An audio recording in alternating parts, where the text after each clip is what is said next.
आणि समाजाला ज्या संयोजकांच्या जबाबदारीने हे केलं त्यांना इथलं काम करू द्या. आपण कितीही मोठ्या हवाला आणि त्यांच्या नियोजनाला आपण केलं पाहिजे. या सगळ्या गोष्टी आपल्याला सुधारल्या आणि म्हणून महाराष्ट्रामध्ये आज धनगर समाज भाजप सेना काँग्रेस राष्ट्रवादी यांच्याविषयी ते बोलली.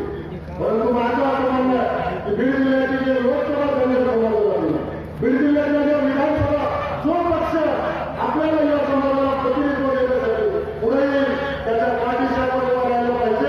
आज ती भूमिका ही भूमिका आपण सोबत घेऊन जाईल सगळ्यांनी हा वेळा आपण उचलला पाहिजे अशी माझी मनोमन इच्छा आहे.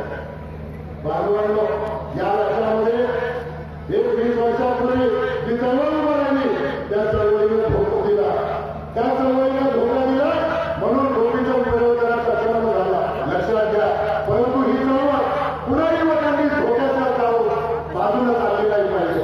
एक विचारधारा, एक नेतृत्व आणि समाजाचा एक विचार हे जर आपण घेऊन चाललो तर महाराष्ट्रामध्ये धनगर समाजाला त्याचे सत्तेचे वाटा, त्याचा सत्तेचा हात हे द्यावंच लागेल आणि तो लोकशाहीमध्ये कोणी हिरावून घेऊ शकणार नाही.